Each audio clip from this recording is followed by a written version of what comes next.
Dr. Swenson. Hi. I really am very, very pleased that you've come back to the Smith College School for Social Work to be our annual conference speaker. We're very honored to have you here, and we very much appreciate your very long-term investment in the school. And so one of the first questions that I wanted to ask was about your newly published book, DBT, Principles in Action. I am very interested in the title of your first chapter of that book, The Life Worth Living Conversation. So I wondered if you would talk a bit about what you mean by the life worth living conversation, which is kind of a precursor stage to DBT practice. You know, this has to do with dealing with suicidal patients, Yes. Which is a lot of my work. Suicidal and self-harming patients, many of whom have borderline personality disorder. And I think, you know, one of the things you find when you begin in any model with a highly suicidal person whose life has been hell for a while, because who else would kill themselves, is that you really wish they could remember why it's worth living. You wish that they could think of reasons for living that are compelling and that would help get them through their distress, their agony, whatever it is, their despair, their anxiety, their depression. You just want people to remember, oh yeah, I have a life. And what you find a lot if you work with chronically suicidal people, like that come into DBT, that if you ask that question, you get some responses you might not expect unless you've been doing this for a while. Like there was one patient I said, so in the first session I said, so can you tell me, you know, what would be a good outcome of therapy? What would you like us to accomplish here? Where would you like to see your life go in the next year or two or three? And this person got furious at me instantaneously and said, how dare you? How dare you ask me that question, knowing nothing about me? And I was kind of surprised. I said, I'm sorry, I didn't mean to shock you or upset you about that. I just thought I'd like to have an idea what their vision is of a good future, so that we can work towards something. And then I build the treatment around that. And this person said, yeah, but you're making an assumption that there's a possibility that I could have a future. You're making an assumption that that's in my mind. You're making an assumption that I could even think about that. All I think about is getting through today. You know, and so that's one of many examples that I kept finding of if you just straight out ask what would be a good future for you. You know, you're running into a surprising thicket because the person has coped so much with being put down or failing or being disappointed or being judged that the idea of even thinking about a positive future already triggers pain and bad memories and judgment and disappointment and heartache. So it's a difficult conversation to have at the beginning of treatment. On the other hand, I find it incredibly valuable and enough that I decided that rather than just let that conversation kind of go, because you don't need to pursue that, you can get started in treatment and hope that comes back later, but I started pushing it and found that really in using the DBT, working in that approach, there's some real opportunities that arise, even though it's very challenging, if you just ask what would make life worth living. Those opportunities, of the ones there are, some of them reflect the principles, the three sets of principles in this book. One set of principles are the principles that have to do with change or changing behavior. DBT is founded on CBT and cognitive behavioral therapy and behavioral change and pushing for change. So it really, and it's based on skills, learning skills. So it's to work with someone on the skill of being able to imagine a positive future. If you frame it as a skill and try to build that the way you would try to work with someone with trauma and help them build an image that's safe, that they can go to when they're traumatized or upset. This is like when you're suicidal, there's an image maybe we can build that you can remember. So if you can build a solid image, so that's one place I go with it.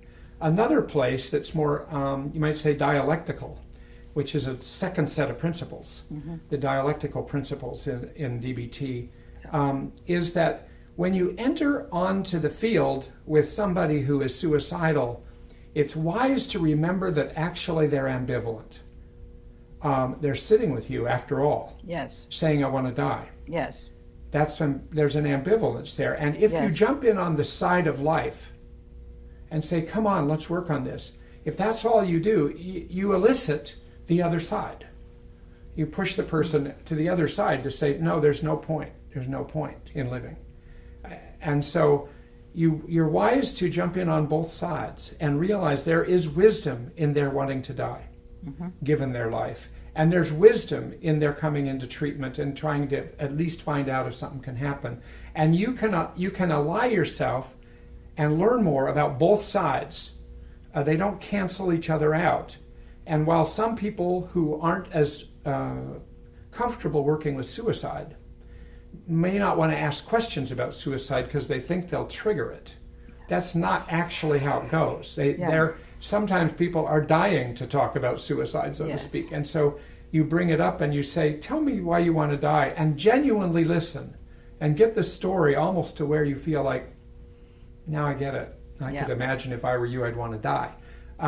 Is there any reason you want to live? And then you shift to the other side. So it's dialectical, and by jumping in with dialectical thinking, which is to appreciate the wisdom of both sides of an opposition, you're modeling the whole treatment there. And the third principle in the treatment, it has to do with mindfulness, compassion, validation, and a lot of it comes from Zen and other practices that are spiritual, but not necessarily. And so you definitely move there, and you deeply try to get in contact with, connect with, and validate, empathize with warmth this person's miserable experiences in life that lead them want to die. So there's an opportunity to do that also. So I sort of think it's like the beginning of a symphony where there's a prelude or something that has all the themes of the symphony in the very first part, or in a play or in a novel. You know, it's like the beginning of DBT. If you pose this very important and very challenging question, you're already jumping in. You know, I often say when working with people with borderline disorders, there's kind of no entering treatment at the shallow end of the pool. You're in the deep end sometimes in the first minute. And so this really gets you into the deep end. It's like your first test in the relationship. And if you get through it, you've built a stronger relationship very, very fast. On the other hand, it can be very hard. So that, that's a long answer to this question, but I do try to introduce those three sets of principles through this discussion. Well, it's a very rich answer, and an intriguing answer, and you bring in, the four underlying principles of DBT. Three. I'm sorry, three. No, there might be. You could cut it into two or four, but the book I built is really around is on the three. Zen and dialectics and behaviorism. Yes. Yeah. And the metaphor of the prelude is wonderful, and I had anticipated that your first chapter would really establish the principles that you really care about and have been motivated throughout your career in increasing your knowledge base of DBT and extending it out into the world. So the second area that I wanted to get into is, here at the school, we have been very interested in your increasing interest in principles of mentalization and understanding how increase in mentalization is a healing force. And you're drawing on psychoanalytic and developmental principles. So I just wanted to get a better sense of how you understand the importance of mentalization, and how you would draw some distinctions between that and DBT and also some similarities and complementarity. Yeah, well, I appreciate you asking about it. For me, it's been a natural, once mentalization came into being, to be interested in it, because I originally trained in psychoanalytic training, and that's where my career began. And then I worked with Dr. Kernberg for many years, and was interested in the whole Kernberg-Kohut debate then, which in different, you might say, in different bottles, the same is still alive, or the same wine in different bottles. Anyway, it's still around, it's still out there among therapists. And mentalization is a psychoanalytically based treatment, but interestingly, you could, if you positioned all therapy models that work with borderline personality disorder and other personality disorders, you'd find mentalization to be somewhere closer to DBT than the other ones. It's like, in a way, it's the most user-friendly psychoanalytic model to DBT. And because they have some overlaps, but then they have profound distinctions. So the overlaps come, I think, because interestingly, for a psychoanalytic treatment, it's based on, it's also heavily based on of a deficit model of understanding pathology.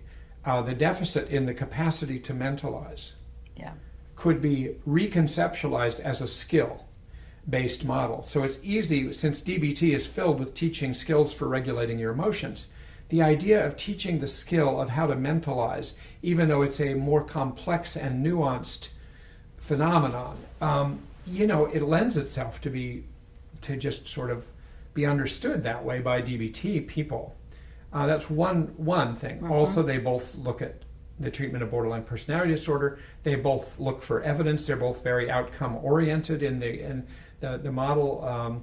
And then there's some other things I'll say that are overlapping in a minute. But the differences are also very big, because mentalization-based therapy is a synthesis of three real models. And so is DBT, but they're three very different models. So mentalization is a synthesis of psychoanalysis, of developmental psychopathology, and of attachment theory, starting with Bowlby right up through Ainsworth and everybody else, and is really scientifically based way to look at these three.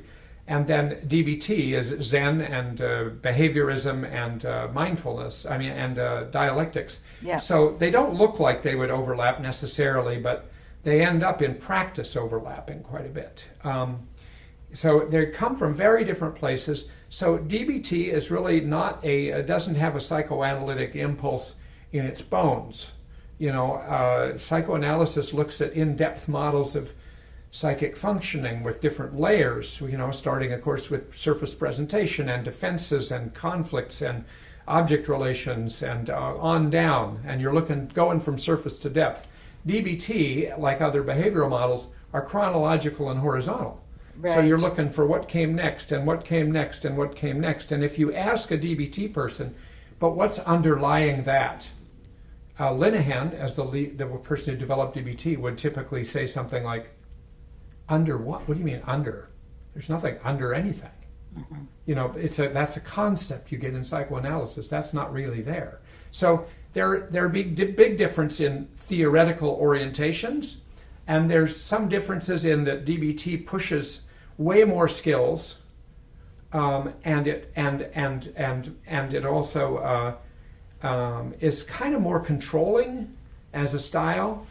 There's more control by the therapist in it, and there's more pushiness by the therapist in it. The therapist sets agendas and moves on like a business meeting in some ways, compared to mentalization, which is more like a psychoanalytic session in some ways. Where they really overlap is interesting. I mean, the idea of mentalization, which is this idea that every one of us has the capacity, when we mentalize, to understand the other person's mind and our own mind in relation to their mind. That this capacity to hold one's mind in mind and someone else's mind in mind is a is learned beginning as an infant when they go goo goo and the mother goes goo goo. And there's like, oh, mother knows that. And there's a kind of an attunement, there's mirroring, there's reflection, which are all important in mentalization. And then there's the gradual development of the capacity to actually be interested in the other person's actual experience and be accurate about it. So that's key to mentalization. And in DBT, when you approach a patient in a session who's, let's say, had an episode of cutting their arms, and you want to get the narrative, you want to get the story, and you call it a behavioral chain analysis. Mm-hmm. So you go through a behavioral chain analysis, which is a kind of a structured way of getting the whole story. Yeah. And the mentalization experts say behavioral chain analysis is a fabulous way of having a very structured model of mentalization. Like you're actually understanding someone else through their behavioral chain is a way of mentalizing.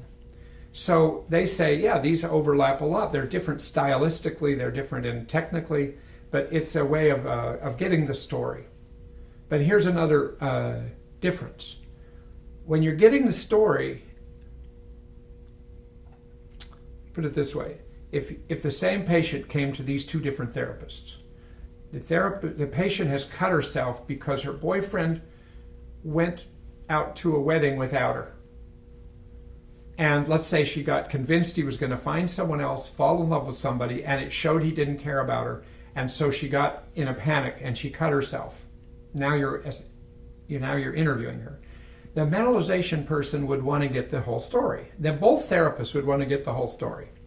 The mentalization person, though, is after something different. They're sort of like there's a different fish in the water for them. Mm-hmm. And what they're after is as rich and coherent as possible a narrative by this person of the story.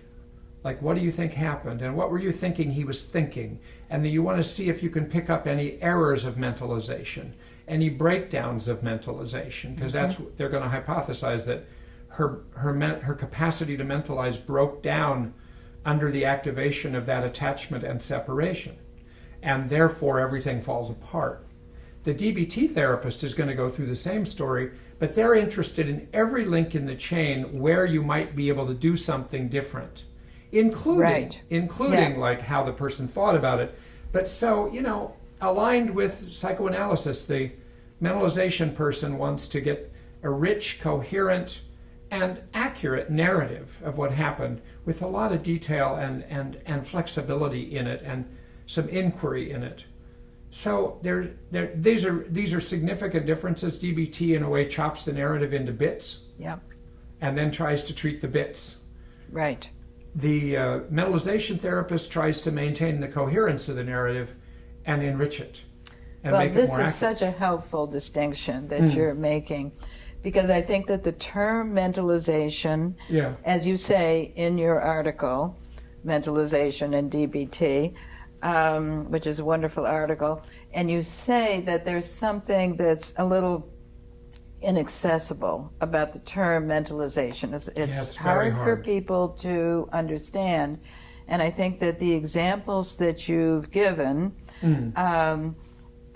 will be very, very useful for students to understand, and also to understand the meaning of the different lines of therapy that would be pursued through DBT and through a mentalization-based emphasis, and its links with psychodynamic theory. I think that that's wonderfully useful for our students and alums. And and I think they really are separate models to learn. You can put them alongside each other and see the therapist behaves in many of the same ways. Both therapists are empathic. Both therapists are listening carefully. Both of them are giving reflective feedback. Both of them are trying to make sense of things. Both of them have an open mind, hopefully, of inquiry and not assuming things and being transparent with the patient. There's some spontaneity in both models. In other words, they might look similar, but they're going after different things. And what Yes. what I find helpful in now having studied both is that if you're doing DBT, it could be helpful if you also kind of take seriously this idea that having a rich, coherent narrative is possible by itself to just help somebody contain affect, manage impulses, make sense of the world, get smarter, and be able to, in both cases, so you can do DBT and still be kind of leaning in and out of this mentalizing focus.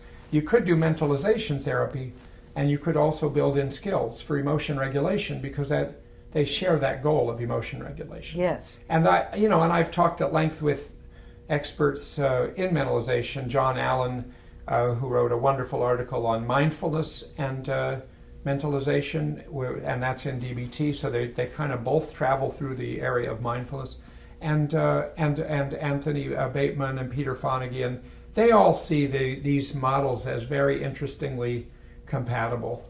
Yeah, and it's been interesting in the school, amongst the faculty. We've had some discussions about how psychodynamically oriented people are very drawn to DBT. Yeah, they are. And find deep similarities.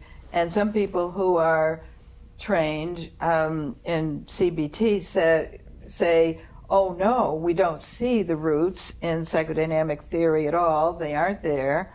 And yet what you've described... You mean the roots of DBT? Yeah, that there aren't roots in psychodynamic theory, which may be true, but there is confluence. Phoebe, this is really interesting that people say that because, and that, they're both, like, I'll be dialectical about it. Yeah. They're both right. Yeah.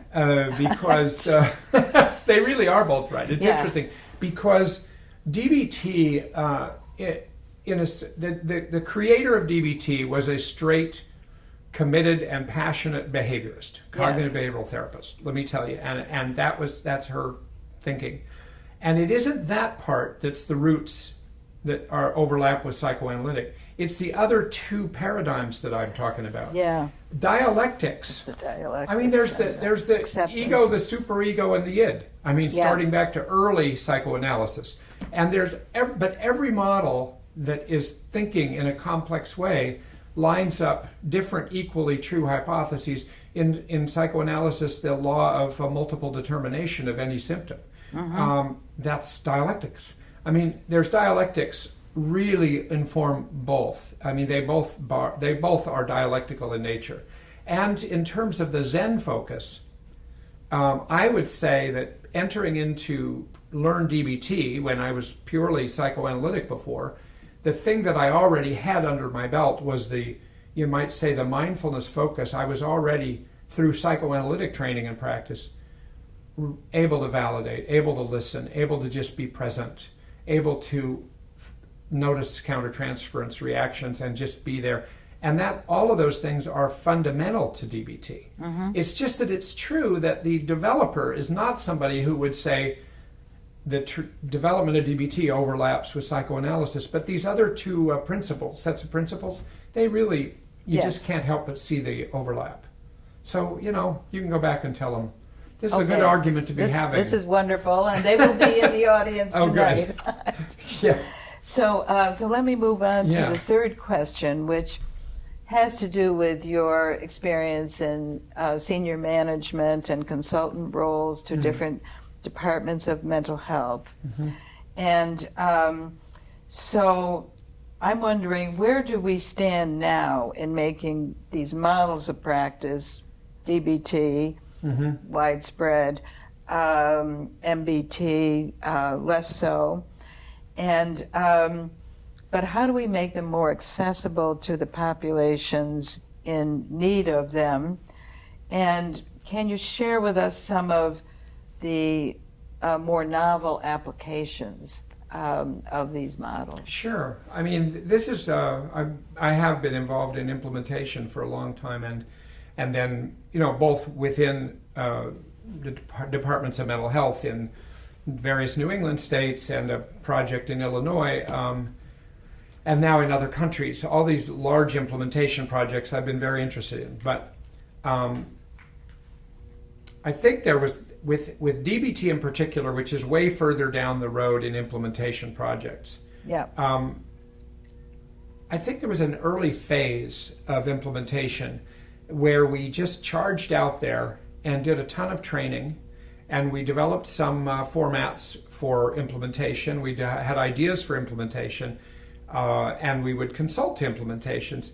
But you know what you usually find with that all over the world is that there's so many factors against implementation that it's harder than treatment. I mean, it's really because there's so many variables to deal with. There's the payments. There's a whole system of reimbursement and the mental health authorities that oversee systems.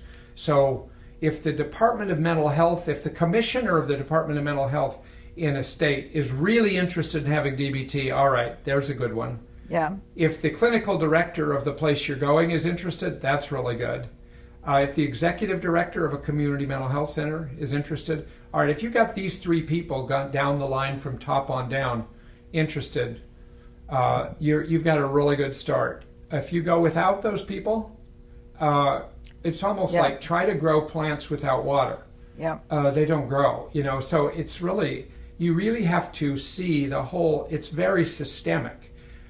You really have to see the barriers that arise at the level of payment, at the level of leadership, the level of distribution of resources, the sort of high systemic levels like that, the level of a mental health center that has to choose between doing DBT versus some trauma-based therapy versus geriatric psychiatry versus working with children in schools, and they have a limited budget and they have to decide how to distribute, and then you get your pot of money and support as a DBT program. Now you've got whatever you've got to deal with. How do you deal with it? Now you have to have therapists that actually want to do it and learn it. And you've got to have patients that actually are willing to do it and families that'll support it if it's young people. So there's all these things and more, you know, that can just kill implementation. Yeah. So I think we learned that, and we did a lot of good implementation, and there's a lot of programs still around now from, I'd say, the early 90s. But a lot, I'd say the majority, just dried up, went away, somebody leaves who's the expert, and it fades. I think what we've learned is a lot of things. I think we're in a lot better position now to have lasting, effective implementations. I mean, first of all, when you do an implementation of a complex model like DBT, you already have a complex system problem and you have a complex model to get into it. The more you know about the real core components of the model, you might say the active ingredients, the more you know about those things, what are they? In all of what you do in DBT, are there some things that matter more than, the more you can narrow down an implementation to providing the most important core components and build around that, or you can just choose to just provide certain components. And the thing that's helped this in the world right now came as a surprise to Linehan and other people in the last 10 years was the amount of research evidence showing that teaching the skills alone, along with some coaching during the week, but not necessarily individual therapy a la DBT, gets just about as good a results Really? for most people with borderline disorders I as didn't the know full that. package, and Yeah. and so that makes it, and but not as, it doesn't do better. It isn't as good a model for the most severe people with borderline personality disorder, but for the majority, or maybe the common borderline, if there's such a thing, I mean, you can actually try or use a stepwise approach of really do a fabulous skills training model, which is less expensive, and which clinics like to do groups, and you can teach skills in a group and then have case managers or other people who are not, you know, the most sophisticated therapists can do coaching during the week if they get to know the skills. And that does really well for a lot of patients. We didn't used to know that, so that's already allowing more implementation to go on. There's just more understanding of tools that you need to implement. I mean, there's packages of tools for implementation. I wrote an article in, I think about 2001 on implementing DBT in mental health centers. like what are the barriers, what are the facilitating features, how do you solve this problem? And and you look at other implementations of evidence-based treatments like a dual diagnosis treatment or family psychoeducation for schizophrenia. And you have to have things well packaged.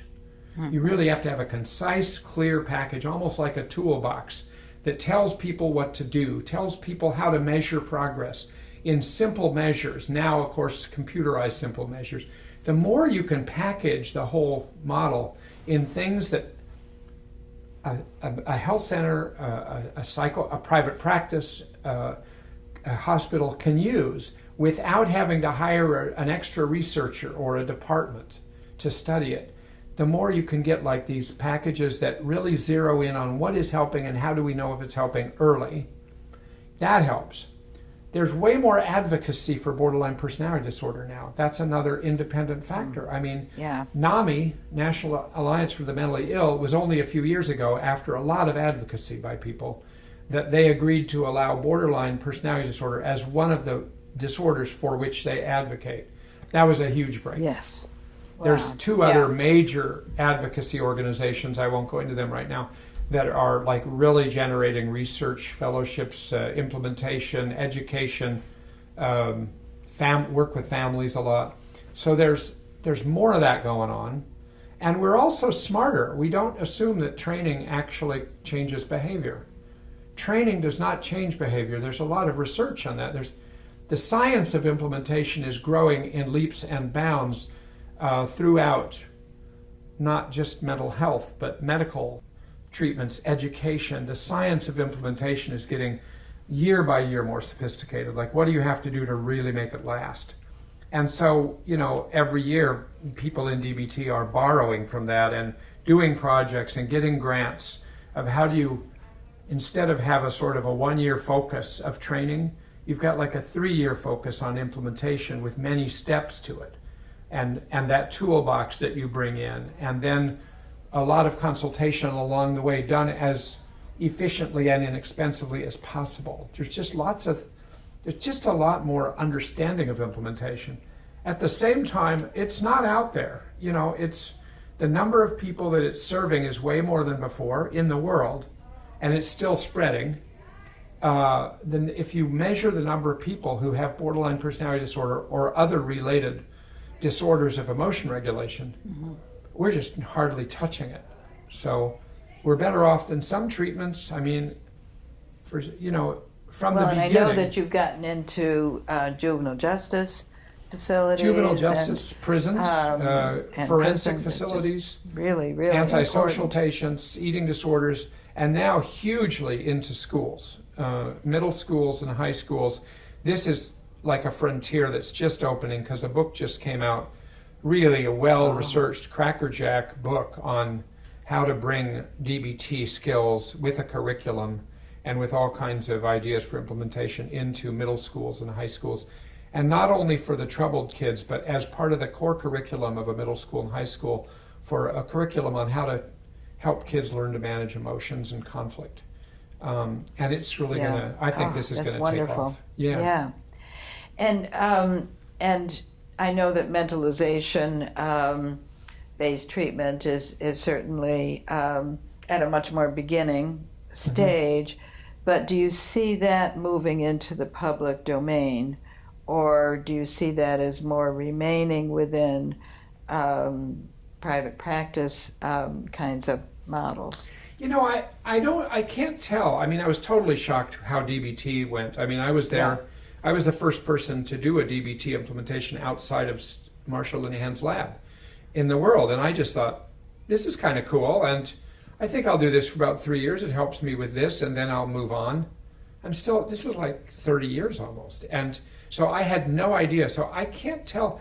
Mentalization so far, I guess if you tried to extrapolate from what's happened so far, is the places it's really taken hold are really two, and you mentioned one main one: private practice, psychoanalytic or psychodynamically oriented practitioners especially, who really find it very useful. It's very understandable. It provides a focus of attention on mentalization, which makes sense to people. It's based on attachment theory research, which some people feel was left out of earlier models. Yeah. So that's a big place. I think it'll continue to go. The other place is in large systems like McLean Hospital at Harvard, that has a continuum of care for lots of disorders, including borderline. Yeah. And same at the Menninger Foundation in Houston. Both of those places have really taken on mentalization-based therapy, and the way they've taken it on is not as a separate program, but really having people who are doing other things, including DBT, learn mentalization as an augmenting Right. treatment model. And that's actually how the developers talk about it. They say if you understand mentalization, it will enhance your work with the patient and strengthen the attachment and strengthen their capacity to regulate themselves. And so I think it's likely to go that way rather than become a sort of a standalone package treatment that spreads the way DBT is, which was designed as a standalone package treatment when it started. But I think it's going to be continuing to be found to be useful. The research is continuing to come out. It's very imaginative. It's very smart. And it's easier to learn than DBT. So actually people with less expertise in treatment settings, like even the frontline clinical staff, can learn a lot about mentalization and use it effectively, probably easier than learning some of the things in DBT. And did you include mentalization in your new book on DBT principles, or You know, did it's you only strictly limit it? if you looked in the index, you'd say looks like he included it because the word is there for a couple pages. But no, I included it when I talked about. I think mostly when I was trying to give a sophisticated discussion of what it means to validate in DBT, because it overlaps in so many ways, and I think mentalization captures it. And so I talked a bit about mentalization, but I didn't attempt to teach mentalization as part of the about the model. Though I'm now interested with these 3 sets of principles, having worked through them like I have. I think they lend themselves to being sort of trans-model template, you might say, for dealing with life's difficult moments and dead ends. I think it could be used within many models. You know, if you understand these principles, I think it creates a wider range of interventions and more flexibility. Okay, and I just want to move on to Sure. the last area, which really has to do with training, and where would you suggest that students and graduates of social work schools go for additional training? What do you see as the role of clinical social work in both of these models? Well, let me start with the second one, because I think the role, seeing the role and then seeing what kind of training people need sort of go hand in hand. Yeah. I've been doing DBT training since '94, formally, teaching 10-day intensive trainings, advanced intensive and supervisions and stuff. And a large percentage of people I trained have been social workers. It lends itself, I mean, social workers training and their clinical orientation, both their systemic orientation is very helpful, because some people don't think as well systemically, and DBT is very much a model that you have to think systemically, because you're looking for controlling variables of behavior, and sometimes the controlling variables are in the family members, or they're in society, in attitudes, or prejudice. These things can create invalidating environments, and if you have a deeper understanding of how systems work. So social workers, to the degree that they study systems and even policy, as well as clinical interventions, can lend themselves easily to this. And so wherever they work, I mean, I've known a lot of Smith students that have been at field placements in this area that have come to meetings, trainings, or consultations of mine, and they're in settings where DBT is being done, even though it wasn't necessarily the main part of their training at Smith. And so they're wondering, how can I get more training? All right, and they're everywhere. I mean, there's a guy in town here in Northampton who was a graduate of Smith, Jay Indick, who Oh, yeah. is the executive director of one of the best residential DBT programs for kids in the country. It's just down the street and Yeah. at Cutchin's programs. Yeah. And he, is representative of a lot of social workers that end up in either clinical or executive leadership positions in agencies, and they might be, implementing DBT, and then a lot of therapists with kids and adults. So there's a real, as much as any clinical subgroup or professional discipline, social workers are very much in the thick of doing DBT on the front lines, or even one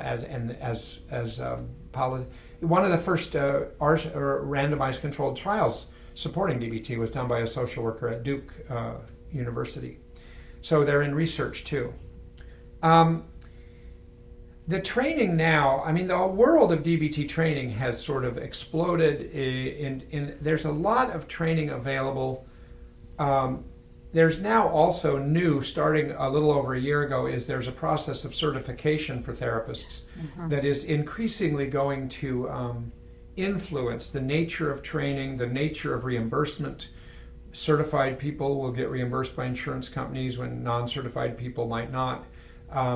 So that's a driver, you might say, of training, as Yes. well as people's just clinical desire to practice better. So, and there's a website, the Linehan Board of Certification, if people want to look and see, in the long run, what are all the pieces you have to assemble in order to get certified. And it's kind of a good pathway to look at. It's kind of like tells you, oh, I've got to learn to do this, and this. You do have to get a certain amount of training. You do have to, absorb a certain amount of reading. You do have to, be engaged to somehow in learning mindfulness and engaging in some kinds of practice of mindfulness, learning cognitive behavioral therapies well enough, and learning what dialectics means and how you bring that in, and then being in a DBT team for a while and teaching the skills. So there's all these pieces. So if I was advising somebody coming out of social work school that they may have gotten exposure to DBT, I'm happy that this year you guys are including me in the curriculum actually Yes. next month So are we. to teach some Yes. with your master's program. Yeah. And I know other social work schools that are doing some of that. But you mostly need to get to places. There's now more and more online training, and there's more to read all the time. But there's more online training. There's always the workshops that are being given by lots of different people, myself included. I have a website as of 3 days ago, and that all my trainings will be listed there. I'm now. I tried to think of a website name that would be something I could remember. So it's charlieswenson.com. So if you went there, even now you'd find, oh, here's what he's doing. I have a 10-day intensive training beginning in October on Smith campus, right at the conference center. But for all disciplines. And other people are doing what I do. Some independent trainers, some companies. There's about 4 companies out there that do a lot of DBT training. Really good places to look, though, are Linehan's, the Linehan Institute website, the Linehan Board of Certification website, that's part of the Institute, Linehan's research clinic, it's a research and therapy clinic. You can find those all easily, and there's a company that she's associated with, I used to train for, called Behavioral Tech. Behavioral Tech has a ton of trainings, and but you really have to think, I'm going to go through exposure to it in a seminar or a 2-day workshop or an online training, and then I'm going to take part in an intensive training of some kind somewhere. And they're all over the place. You just have to find when and where, and there's combinations of webinars and in-person training. In terms of when you go to Italy and hear the cases that are presented to you or to Sweden, do you notice cultural differences in how therapists work and the kinds of problems that are presented to you? Yes. for the first thing you notice in these cultures is that, and others I've trained in, and other subcultures of the United States, like in Springfield and Holyoke around here, I've done a lot of training with Hispanic clinics, and I've been in groups that are purely Puerto Rican, and you really do have to adapt. Every one of them is different, and so yes, what you first notice is all the things that are the same. The clinical presentations. I mean, people all over the world are doing the same kind of things, but they do it differently, different places, and the language and the practices and the cultural understandings are different, and so you do have to tune into that. And so the Italians, there's a lot more out there affect compared to teaching the Swedes, as you can imagine. Yes. You're working with the Swedes and nobody wants to stand out, right, including the groups of patients. People are sort of like, no, you're not supposed to stand out. Italians, if I say, hey, let's sing a song together, they're fighting with each other to see who can be the loudest. I mean, it's like a very different culture. Yeah. I've also, interestingly, worked in Saudi Arabia, and that's a different culture. The royal family within Saudi Arabia, and trying to translate DBT into that is like, whoa, that's different. But you also notice the problems are the same, and they're fundamental human problems everywhere. Mm-hmm. But no, you really have to be culturally attuned. And I mean, your best trainer in Italy will be Italian. Mm-hmm. So I always pair up, because I don't get it. I go to England, I don't get it. I've done intensive training in England, and I show them how you would reinforce a person in America, and they all cringe, because I show them in a role play how I praise a patient, and they all go, oh my God. Oh. They say, you can't say that. I say, why not? Oh my God, it's so American. Oh, well, what would you do? Well, we just say, not bad, bloke. And I said, like that, is that a big praise? Yeah, it's not the biggest, but it's. I said, well, what would be like a big home run type of praise in England? They'd say, not half bad, bloke. But still with that tone. Yeah. So even in England, which we would think of as a closer cultural, it's all different. Mm-hmm. Teenagers are different. That's another culture. You validate a teenager, they might throw up.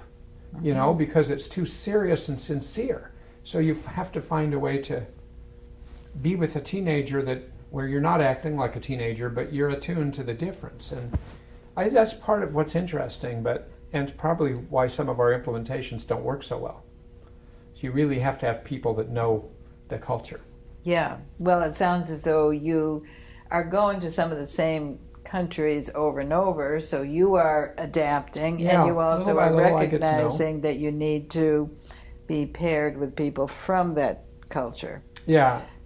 Ultimately, they defer to, quote, the experts from America, but, unfortunately, I would say, and I don't mean to stir up the most controversial thing in the last minute, but, I've been in as much DBT training as maybe anyone in the world in the last 25 years, mm-hmm. and it's overwhelmingly been white, Caucasian, middle to upper middle class. No, not necessarily that. A lot of white people in public. I mean, I've done a lot of public sector work. But in terms of people at DBT trainings, small percent maybe it will be African American, Hispanic, Asian, other cultures, unless you're in those actual places that are marketing those things. And I think it's been a shortcoming. I wouldn't say it's the fault of DBT. In the early years, we're trying to figure out how to train people. But I think now, to be responsible, if you're going to target areas, you need to include people who really are of that culture in training and in implementation, or you're going to get a white training for a different culture. Oh, I'm so glad that you made that point, because that would be a real barrier to access to the services if you don't have professionals from different cultural backgrounds competent in the practice. That's and on the other hand, if you just emphasize that, but the people that are doing the training don't have the expertise, and that doesn't work either. So what you really have to target right at the beginning for training and implementation people who are of the culture that you're going to target, and or subculture or whatever you're doing. I mean, I really think that's an invisible factor, not just with DBT, but all kinds of implementation. You know, expertise is important, and the culture is important. You really need the synthesis of both, and it isn't easy to get sometimes. You really have to, you know, like have affirmative action of DBT training or something. You really have to emphasize you have it, to bring have it. leaders from You have to have different leaders. cultures that people can come in and identify with in order for it to grow as a culturally diverse practice. No, it's of practical enormous significance, and so I think things are probably moving that way, but probably I haven't seen as much change in that as I would like, and I don't, you know, I'd be thinking about that in my own future training, but, you know, what can you do right now? You to some degree, even training is an enterprise that has to support itself. So you take who comes to some degree. You have cut out, you look for what you want, but you also take. So anyway, it's a complicated matter that's worth thinking about when you do implementation. Well, I so much have appreciated this conversation. I want to thank you so much for participating. I really, really enjoyed totally the conversation. Welcome. I hope it's helpful to people watching, and you asked great questions. I mean, these are sort of at the edge of where things are at.